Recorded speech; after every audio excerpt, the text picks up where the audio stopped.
On a bright April day in 1958, a crowd was filing into the Los Angeles Coliseum for a new type of sports event in the community, Major League Baseball. One gentleman in the mob called to a friend, "Hey, Joe, who's watching the store today?" And Joe answered, "Who's staying open?" Well, this pretty much summed up the attitude of the city for the first appearance of the Dodgers, who had abandoned the majestic borough of Brooklyn to establish residence in California. And with them, of course, from New York, came the Giants to San Francisco. Their first game in the Coliseum was memorable. A half-century of what was tantamount to old-world feuding was brought to the new, and more than 75,000 persons turned out. 19 fainted from the heat, a National League record. Others screamed boisterously, often at the wrong time on fly balls that went for easy outs. And numbering among the spectators was a large collection of Hollywood's fairest ladies. It was a little wonder that a New York writer who had come to visit the Dodgers in their new environs should be moved to observe this was the biggest, happiest, dumbest crowd in all the history of baseball. Life in the Coliseum, which came to be known as O'Malley's Chinese Theater, was anything but quiet. The screen in left field was such a short distance from home that a group was formed called the Society for Deciding Chinese Home Runs. It was the function of this society to judge whether balls going over the screen would have been home runs in Ebbets Field. In a stretch of 3 days, 12 home runs were hit, of which only 4 were judged non-Oriental. Players were darkly fascinated by the height of the stadium, roughly that of a 6-story building. Duke Snider tried to throw a baseball over the rim one night. Reputed for his fine arm, he hurled the ball with all his force, only to watch it descend in the 60th row, or 19 rows below the top. Duke made better throws in his time, but never more expensive. He injured his arm on the prank and drew a fine of $250. At that, he got off lighter than Leo Durocher did for another unforgettable incident at the Dodgers' former home in Los Angeles. Tossed out of a game by umpire Jocko Conlon, Leo decided to kick dirt on the umpire, and he did. Only the ump kicked back. Soon feet were flying. As one observer noted, it was like a Russian Kazatsky standing up. The upshot was that the National League president gave Durocher 3 days in which to cool his tired toes. Before leaving the Coliseum, the Dodgers were to bring Los Angeles its first World Series, also its first World Championship. It was 1959. The victims were the Chicago White Sox, playing in their first World Series since 1919.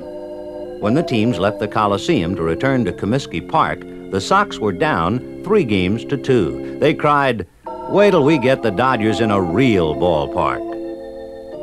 Back in this real park with a real outfield, a real infield, and a real baseball environment, the Sox went out of the series for real in the 6th game.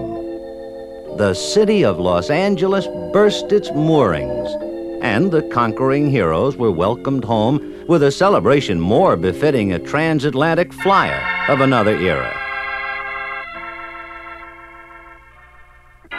It eventually happened that the Dodgers left their home in the Coliseum, termed Memorial Goat Pasture by an Eastern detractor, for their new dwelling in Chavez Ravine.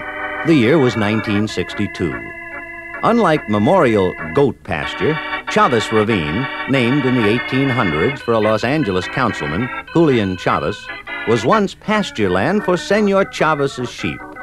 Out of this rocky, almost primitive parcel of land, the Dodgers created baseball showplace Dodger Stadium, sparkling with acres of parking, elaborate dining facilities, and all the comforts of the Crown Palace. All that was missing were drinking fountains. Unmistakably, this will be recorded as the oversight of the century. Headlines screamed that the Dodgers were marooning their fans on the Chavez Desert without water. Some people swore they saw mirages.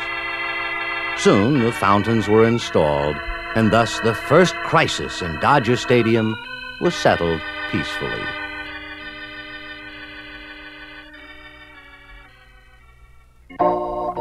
The next problem came in the form of an odd affliction in the left index finger of one Sandy Koufax, ace of the Dodger pitching staff. It was called Raynaud's phenomenon, which isn't the kind of ailment one is in the habit of contracting in Sandy's hometown of Brooklyn. Gallbladder, athlete's foot, gout, yes. But one doesn't meet friends on Bedford Avenue in Flatbush and announce, "I'm suffering from Raynaud's phenomenon."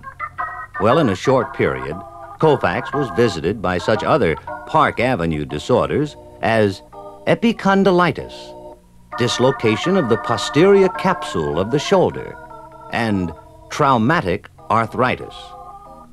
Well, just as the fans of Brooklyn once prayed for Gil Hodges to break a slump, Dodger followers in Los Angeles have offered prayers for the health of Sandy. Chances are that his posterior capsule cost the club the pennant in 1962, a rather dark year in Dodger history. It was also the year in which Maury Wills broke Ty Cobb's record by stealing 104 bases, an accomplishment inspiring dire defensive measures on the part of Los Angeles opponents. The manager of San Francisco, for instance, found the antidote to Maury. He had the infield watered to where the spectator couldn't tell it from San Francisco Bay. It stopped Wills all right, but the league president also stopped the San Francisco manager. The Koufax capsule quit functioning in July that year, which probably cost the Dodgers the pennant. They lost it in a playoff with the Giants. The defeat was in the Dodger tradition of unpredictability. Expected to win in '62, they lost.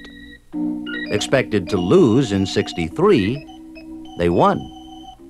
What's more, they astounded the world in the World Series. They whacked the lordly Yankees 4 straight. Koufax won 2, and Don Drysdale and Johnny Podres won each, and the season came to a glorious close. The highlight of this amazing series was the game at Yankee Stadium in which Koufax was out to better the World Series strikeout record of 14. When Sandy struck out the side in the 4th inning, bringing his total to 8, rooters in the Yankee home park rose to give him a standing ovation. By the time he got to 14, the whole Bronx had defected, and now were cheering for Koufax to break the record. With 2 out in the bottom of the 9th, the Yanks sent pinch hitter Harry Bright to the plate.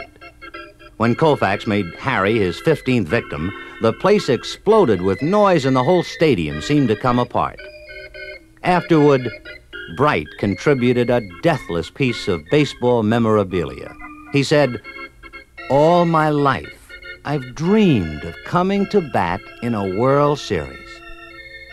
And what happens when I do? Everyone in the joint is rooting for me to strike out."